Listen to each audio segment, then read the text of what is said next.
সলিমপুর এখানে ভেতরে সম্ভবত 2টা কেন্দ্র আছে মাত্র, খুব বেশি কেন্দ্র নেই।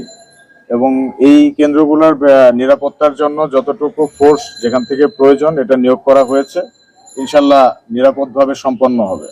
তারপরেও যদি এর ভেতরে কেউ ঝামেলা করার চেষ্টা করে, আশেপাশের ফোর্স আমরা সবাই রেডি আছি। যে ঝামেলা করার চেষ্টা করবে ভেতরে ঢুকে তাকে শায়েস্তা করা হবে। র্যাব সকল আইন শৃঙ্খলা রক্ষাকারী বাহিনীর সাথে সমন্বয় করে আমরা নির্দিষ্ট দায়িত্বপূর্ণ এলাকায় থাকবো এবং প্রিফারেবলি আমরা যে এলাকাগুলোকে সাধারণত ঝুঁকিপূর্ণ মনে করা হয় সেই এলাকাগুলোর দিকে আমরা বেশি ফোকাস দেব।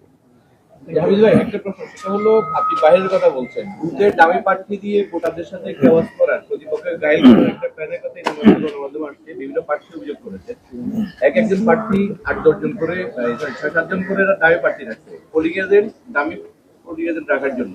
তো এই বিষয়ে কোনো কেন্দ্রের ভিতরে যদি গন্ডগোল হয় আপনাদের পদক্ষেপ তখন কেমন? আচ্ছা, কেন্দ্রের ভেতরে presiding officer, assistant presiding officer, vote গ্রহণকারী কর্মকর্তাগণ এবং পুলিশ এবং আনসার নিয়োগ থাকবে, এটা আমরা জানি সবাই।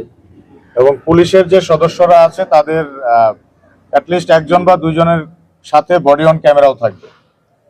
কেন্দ্রের ভেতরের পরিস্থিতি যেই মুহূর্তে প্রিজাইডিং অফিসারের নিয়ন্ত্রণের বাইরে চলে যেতে পারে এরকম সে মনে করবে, সাথে সাথে রিটার্নিং অফিসারকে জানাবে এবং রিটার্নিং অফিসারকে জানানোর পরে সেখানে আইন শৃঙ্খলা রক্ষাকারী বাহিনী কর্তৃক যতটুকু বল প্রয়োগ করা প্রয়োজন করে এই পরিস্থিতিকে আমরা নিয়ন্ত্রণে নিয়ে আসবো ইনশাল্লাহ।